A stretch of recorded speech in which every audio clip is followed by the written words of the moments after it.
du groupe hospitalier Sud-Île-de-France, on dispose d'une unité transversale d'éducation thérapeutique du patient dédiée à l'éducation thérapeutique et à l'éducation à la santé. C'est l'UTEP.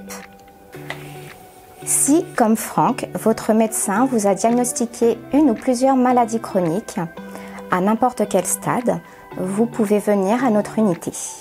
Une équipe de professionnels formés vous accueille pour vous aider, ainsi que vos proches, à vivre le mieux possible votre vie personnelle, sociale et professionnelle avec votre maladie et les traitements.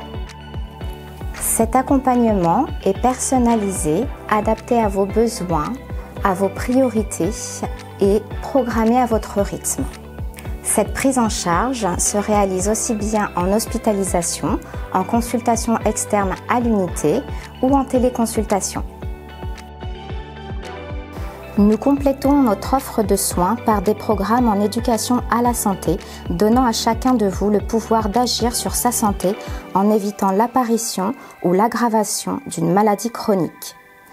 Des actions d'information, de dépistage, d'ateliers pédagogiques, consultations de suivi et de formation professionnelle sont réalisées. Reprenons l'exemple de Franck ayant une maladie respiratoire chronique et ex-fumeur. Il accepte de rencontrer l'infirmière lors d'une première consultation d'éducation thérapeutique. Ses motivations, ses connaissances, ses ressources, ses difficultés sont identifiées et font ressortir les priorités actuelles de Franck, être moins gêné à l'effort lors de ses activités quotidiennes et de retrouver confiance en soi. C'est le bilan éducatif partagé. Ensemble, nous organisons son programme personnalisé, nous planifions des ateliers individuels et des séances collectives. Ce seront des ateliers animés de manière ludique, interactive et adaptés à tous. Différents thèmes lui sont proposés tout en répondant à ses besoins.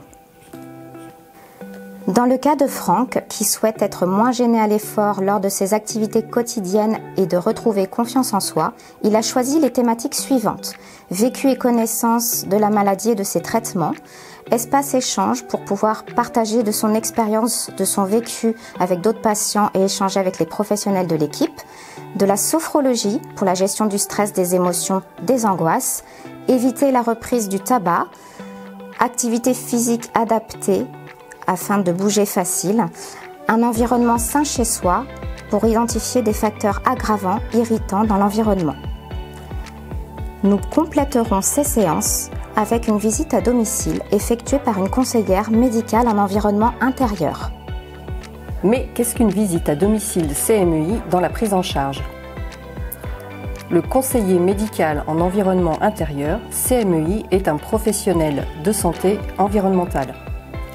Mon rôle est d'intervenir au domicile du patient ayant une pathologie respiratoire chronique ou allergique pour aller traquer les allergènes et les polluants pouvant aggraver ou être à l'origine de la maladie. L'objectif de cette intervention est d'aller identifier les facteurs de risque dans l'habitat et d'apporter une aide au médecin pour l'aider dans le suivi de son patient et expliquer à celui-ci comment améliorer son environnement intérieur. Pour cette visite, une prescription médicale est nécessaire.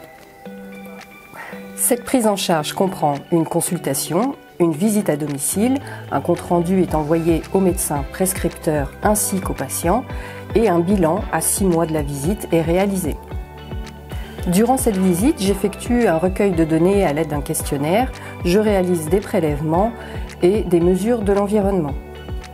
Des conseils personnalisés et adaptés sont donnés au patient afin de réduire son exposition aux polluants chez lui, que ce soit des polluants biologiques comme les acariens, les moisissures ou encore les allergènes d'aliments, ou des polluants chimiques comme les parfums par exemple, très irritants pour l'appareil respiratoire. Alors moi en fait quand je suis arrivé à l'UTEP, je connaissais rien du tout de la maladie. Je me suis aperçu qu'il y avait une prise en charge totale sur la maladie et plusieurs ateliers qui m'ont été proposés pour mieux comprendre, mieux gérer et éviter les rechutes de la maladie. À la fin de cette prise en charge, Franck fait le point avec l'infirmière d'éducation thérapeutique sur ce que ces séances lui ont apporté. C'est le bilan final du programme. Le parcours de Franck est ensuite staffé lors d'une réunion d'équipe et il lui sera proposé un complément de prise en charge basé sur la réadaptation à l'effort pour diminuer sa gêne respiratoire lors de ses activités quotidiennes. Cette prise en charge permet pour l'hôpital de diminuer le passage aux urgences et les réhospitalisations.